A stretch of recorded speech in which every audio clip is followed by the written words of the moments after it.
will now have to convince his own cabinet that the special status deal he secured is worth backing.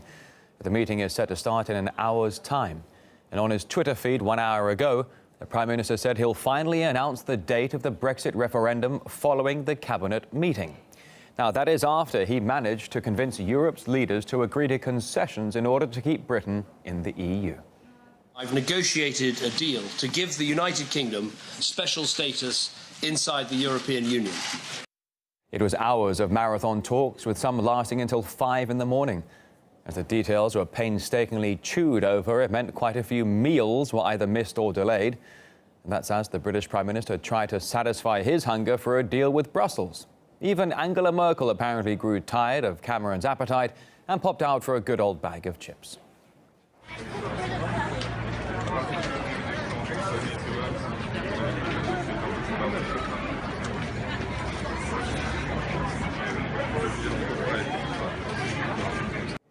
So here is what David Cameron has battled for. From now on, the UK won't be forced to bail out fellow members, while British businesses will enjoy equal rights to their Eurozone counterparts. There'll also be a 7-year emergency break on benefits for EU migrants. Though it seems Cameron's enthusiasm for the deal is not shared by everybody back at home. The deal has now finally been done.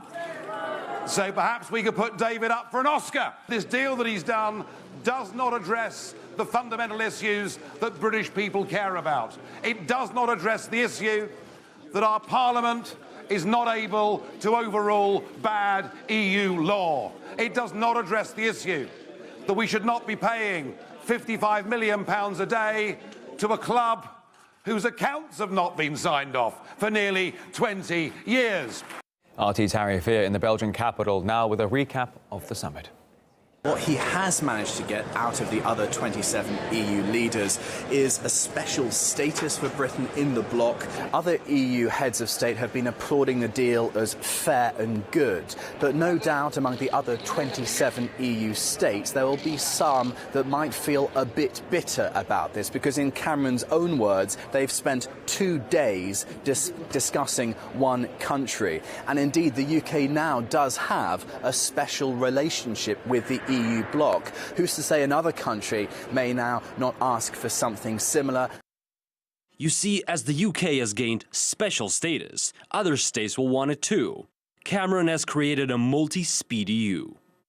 Why should the UK be given special status? This is unfair towards all the other peoples of Europe.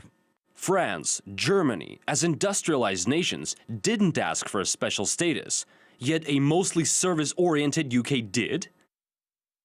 And out of the blue background behind the podium then came this bogeyman. He said the EU must now stick together to combat shared security threats like, wait for it, Russian aggression. For as long as we stay in the European Union, Britain will be in there, driving forward the single market, bearing down on regulation, championing the cause of free trade, and helping to ensure that Europe remains open to the world and robust, for instance, in the face of Russian aggression.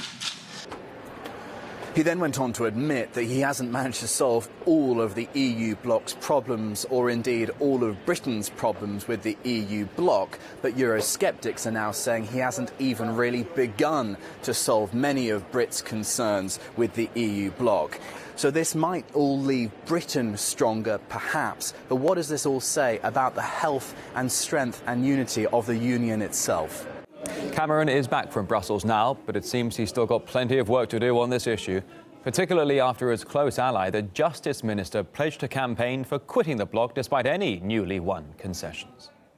Now, let me say about Michael Gove. Michael is one of my oldest and closest friends. He has wanted to get Britain to pull out of the European Union for about 30 years. So, of course, I'm disappointed that we're not going to be on the same side as we have this vital argument about our country's future.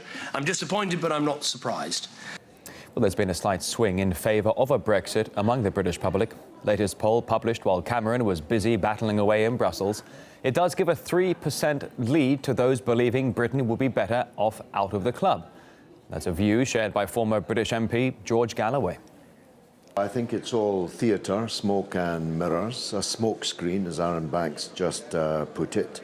I'm for leaving the European Union because it is a fundamentally anti-democratic organisation which cannot be reformed. A lack of democracy is built into its very timbers. And after what happened to the people of Greece, the people of Portugal, and other countries crushed underfoot by austerity, I'm for an independent, democratic Britain. We're not in the Eurozone, won't be joining it, but we are affected by the cold blast of austerity which the European Central Bank dictates. So for economic reasons and for foreign policy reasons, I believe that it's time for Britain